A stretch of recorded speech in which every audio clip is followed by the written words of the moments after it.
আসসালামু আলাইকুম। আজকে হচ্ছে আমরা রসায়ন তৃতীয় অধ্যায় থেকে যে প্রশ্ন দুটি বারবার পরীক্ষায় আসে এই প্রশ্ন দুটি সম্পর্কে পড়ব বা জানবো। তাহলে দেখো, প্রশ্ন দুটি হচ্ছে ক্রোমিয়াম এবং কপারের ইলেকট্রন বিন্যাস ব্যতিক্রম কেন। অর্থাৎ আজকের ক্লাসটা হবে আমাদের ব্যতিক্রমী ইলেকট্রন বিন্যাসের ওপর। তাহলে প্রথমে হচ্ছে আমি ক্রোমিয়ামের ইলেকট্রন বিন্যাস ব্যতিক্রম কেন এটার উপরে ক্লাস নিব। তাহলে দেখো, আমাদের প্রথম প্রশ্ন হচ্ছে ক্রোমিয়ামের ইলেকট্রন বিন্যাস ব্যতিক্রম কেন। ক্রোমিয়ামের ইলেকট্রন বিন্যাস ব্যতিক্রম কেন। তাহলে দেখো, আমরা প্রথম হচ্ছে ক্রোমিয়ামের ইলেকট্রন বিন্যাসটা করে দেখি আসলে ক্রোমিয়ামের ইলেকট্রন বিন্যাসের কাহিনীটা কি। তাহলে ক্রোমিয়ামের ইলেকট্রন বিন্যাস নিম্নরূপ।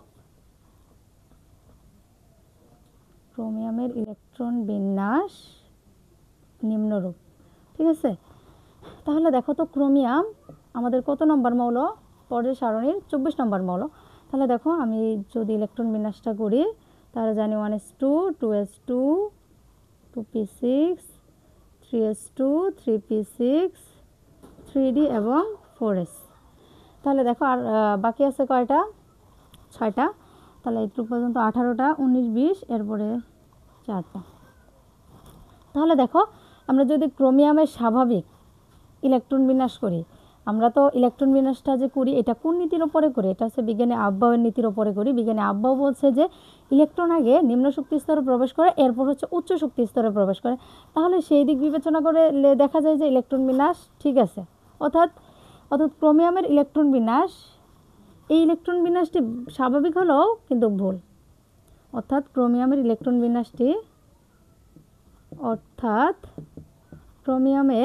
বিন্যাসটি স্বাভাবিক হইলেও ভুল। ইলেকট্রন বিন্যাসটি স্বাভাবিক নিয়মে হলেও ভুল। এখন কারণ কি? তাহলে ক্রোমিয়ামের ইলেকট্রন বিন্যাসের ভুলের কারণ কি? এখন আমরা যদি এই ক্রোমিয়ামের ইলেকট্রন বিন্যাসের এই ভুলের কারণ যদি আমরা বের করতে যাই, তাহলে হচ্ছে আমাদের একটু অরবিটালের স্থিতিশীলতার সম্পর্কে কথা বলতে হবে। তাহলে স্থিতিশীলতাটা হচ্ছে যে প্রত্যেকটা অরবিটাল স্থিতিশীল হতে চায়। এখন এদের স্থিতিশীল হওয়ার জন্য দুইটা শর্ত পূরণ করতে হবে। প্রথম শর্ত হচ্ছে অরবিটাল যদি পূর্ণ থাকে তাহলে তারা স্থিতিশীল হতে পারবে, অথবা অরবিটাল যদি অর্ধপূর্ণ অবস্থায় থাকে তাহলেও তারা কি স্থিতিশীলতা অর্জন করবে। তাহলে আমরা যদি একটু ওটা খেয়াল করি, আমি যদি এস পি ডি এই অরবিটালগুলোর যদি স্থিতিশীলতার কথা বলি, তাহলে এদের দুইটা অবস্থা আমি লিখব। এস পি ডি এর দুইটা অবস্থা লিখব। তাহলে দেখো, আমরা জানি এস কি পূর্ণ অবস্থায় কি ওর ইলেকট্রনের সংখ্যা কয়টা? 2টা, মানে 2 এর বেশি তো থাকবে না। তার পি হচ্ছে 6, ডি হচ্ছে কি 10। তাহলেও তারা কি স্থিতিশীল বা সুস্থিতি বা স্থিতিশীল।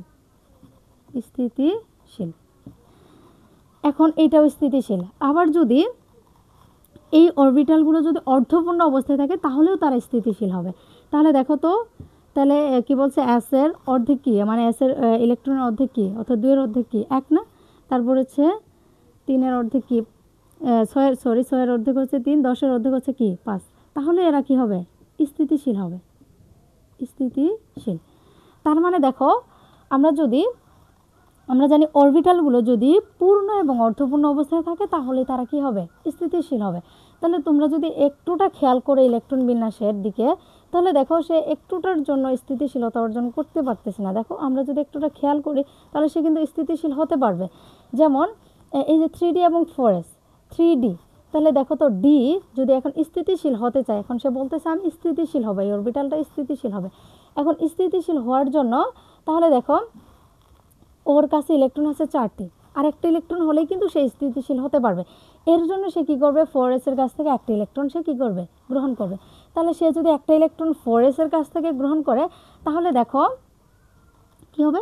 এর 5টা হবে, এরও একটা। তার মানে দেখো, এর কাছ থেকে অর্থাৎ 3D যে 4s এর কাছ থেকে ইলেকট্রনটা নিবে, এর কারণে 3Dও অর্ধপূর্ণ হয়ে স্থিতিশীল হবে, 4s অর্ধপূর্ণ হয়ে কী হবে? স্থিতিশীল হবে। এর জন্য হচ্ছে ক্রোমিয়ামের ইলেকট্রন বিন্যাসটা স্বাভাবিক নিয়ম মানে না, ঠিক আছে, একটু ব্যতিক্রম হয়। এর ব্যতিক্রম হওয়ার কারণই হচ্ছে স্থিতিশীলতা, ঠিক আছে। তাহলে দেখো, আমরা যদি এই প্রশ্নটা লিখি তাহলে আমাদের প্রশ্নটা কি হবে? তাহলে তোমরা বুঝতে পারছো যে কেন মানে এরকম ব্যতিক্রম ইলেকট্রন বিন্যাসটা হয়। তাহলে আমরা লিখি, আমরা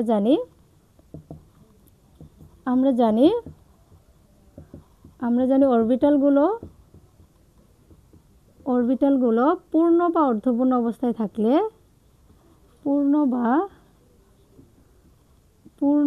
অর্ধপূর্ণ অবস্থায় থাকলে স্থিতিশীল বা স্থিতিশীল হয়। এর জন্য অর্থাৎ স্থিতিশীলতা অর্জন করার জন্য স্থিতিশীলতা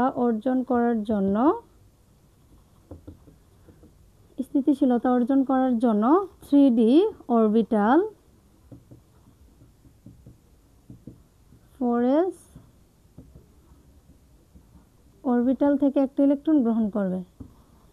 অরবিটাল থেকে একটি ইলেকট্রন গ্রহণ করে অর্ধপূর্ণ হবে এবং স্থিতিশীল কাঠামো অর্জন করবে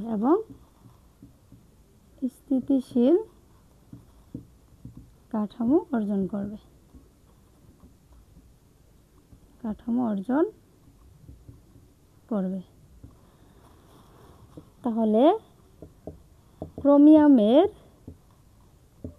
সঠিক ইলেকট্রন বিন্যাসটি হলো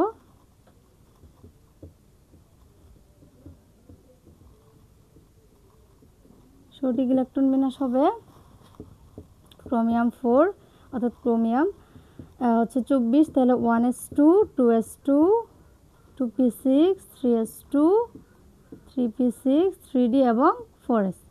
দেখো এই যে ক্রমে অর্থাৎ 3d অরবিটাল 4s এর কাছ থেকে একটা ইলেকট্রন নেবে, তাহলে আগে ছিল 4টা, আরেকটা নেওয়ার কারণে কি 5টা, এবং 4s এর কাছে থাকবে কি একটা। তাহলে এটা হচ্ছে ক্রোমিয়ামের সঠিক ইলেকট্রন বিন্যাস। তাহলে দেখো ক্রোমিয়ামের ইলেকট্রন বিন্যাস ব্যতিক্রম হওয়ার মূল কাহিনীটি হচ্ছে স্থিতিশীলতা অর্জন করা।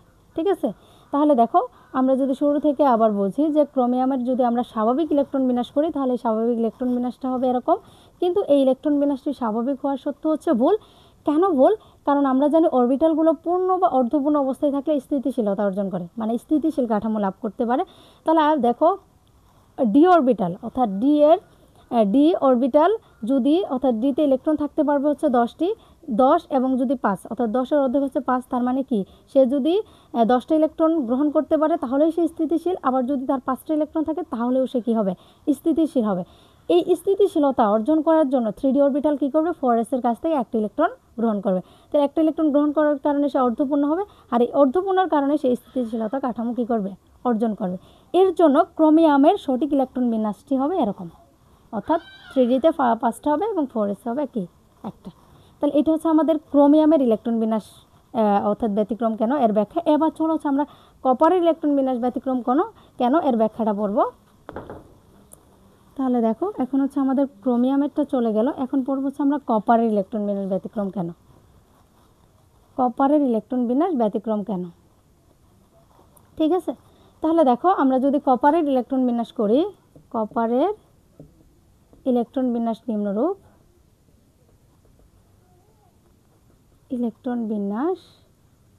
নিম্নরূপ।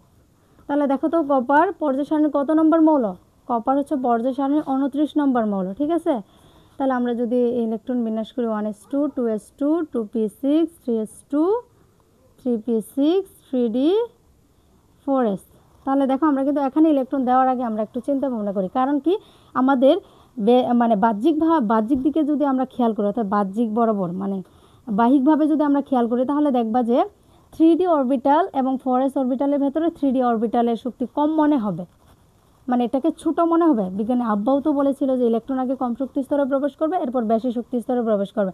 এই দিক যদি আমরা খেয়াল করি তাহলে দেখব যে 3d অরবিটাল মনে হয় ছোট, 4s অরবিটাল মনে হয় বড়, কিন্তু না, মান বিবেচনা করে দেখা যায় 4s অরবিটালই হচ্ছে ছোট আর 3d হচ্ছে কি বড়।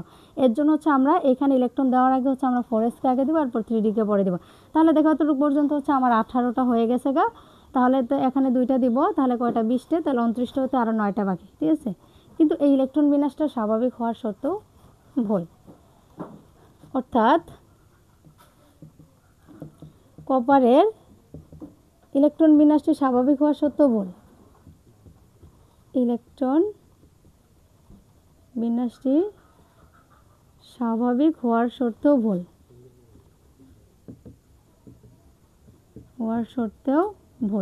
এখন ভুল কেন? তাহলে দেখো এর আগের প্রশ্নতে কিন্তু আমি ব্যাখ্যাটা দিয়েছি যে আমরা জানি প্রত্যেকটা অরবিটাল যদি প্রত্যেকটা অরবিটাল চাই স্থিতিশীলতা সুস্থিতিশীল হবে, স্থিতিশীল কাঠামো অর্জন করবে। এখন স্থিতিশীল কাঠামো অর্জন করার জন্য শর্ত হচ্ছে দুইটা, হয় অরবিটালকে পূর্ণ হতে হবে, না হয় অরবিটালকে অর্ধপূর্ণ হতে হবে। তাহলে দেখো আমরা যদি খেয়াল করি ডি অরবিটাল সে ইলেকট্রন নিতে পারবে সর্বোচ্চ 10টি, তার তার পূর্ণ অবস্থা হচ্ছে 10। তাহলে সে যদি 10 হতে পারে তাহলে সে স্থিতিশীল, ঠিক আছে, তাহলে সে কী হবে? স্থিতিশীল হবে। আবার যদি ডি অরবিটাল অর্ধেক থাকে তাহলেও সে স্থিতিশীল হবে। তাহলে এবার খেয়াল করো, আমরা যদি একটুটা খেয়াল করে দেখি যে 3Dতে ইলেকট্রন আছে 9টি, তার সে যদি একটা ইলেকট্রন গ্রহণ করতে পারে তাহলে সে কী হবে? স্থিতিশীল কাঠামো অর্জন করতে পারবে। এর জন্য হচ্ছে এই 3D অরবিটাল কী করবে? এই স্থিতিশীল কাঠামো অর্জন করার জন্য সে 4s-এর কাছ থেকে একটা ইলেকট্রন কী করবে? গ্রহণ করবে। আমরা জানি, তাহলে দেখো আমরা লিখি, আমরা জানি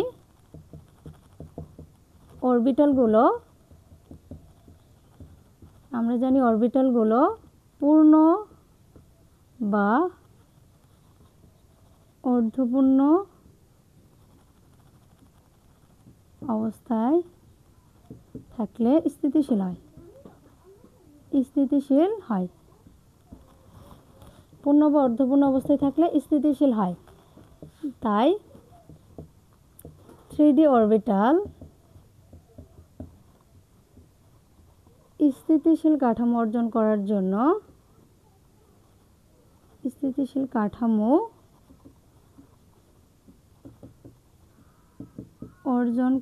জন্য তাহলে দেখো, তাই 3D অরবিটাল স্থিতিশীল কাঠামো অর্জন করার জন্য 4s অরবিটাল থেকে একটা ইলেকট্রন গ্রহণ করবে। 4s অরবিটাল থেকে একটি ইলেকট্রন গ্রহণ করবে।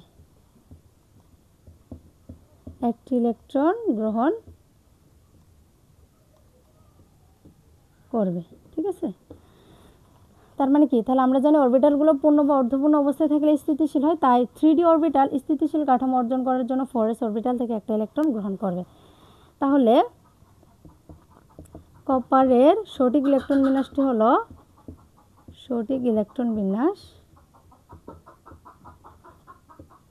কপারের সঠিক ইলেকট্রন বিন্যাস হচ্ছে কপার 29। তাহলে ইলেকট্রন বিন্যাসটি হচ্ছে 1s2 2s2 2p6 3s2 3p6 3d এবং 4s। অর্থাৎ একটা ইলেকট্রন নিয়ে আগে 9টা ছিল, এখন 10টা হবে, এখন একটা। ঠিক আছে, তাহলে এই হচ্ছে আমাদের কপারের ইলেকট্রন বিন্যাসের ব্যতিক্রম। তাহলে দেখো আজকের ক্লাস হচ্ছে আমরা দুইটা ব্যতিক্রম ইলেকট্রন বিন্যাস সম্পর্কে জানলাম। একটা হচ্ছে ক্রোমিয়ামের ইলেকট্রন বিন্যাস ব্যতিক্রম কোণ আর কপার ইলেকট্রন বিন্যাস ব্যতিক্রম কোণ। তাহলে এই দুইটা প্রশ্নের ভেতরে দেখো আমাদের বেসিক কথাটি হচ্ছে স্থিতিশীলতা, তারা স্থিতিশীল কাঠামো অর্জন করার জন্যই হচ্ছে তাদের ইলেকট্রন বিন্যাসটা ব্যতিক্রম হয়। তাহলে আজকের ক্লাস হচ্ছে আমাদের এখানেই শেষ। আল্লাহ হাফেজ।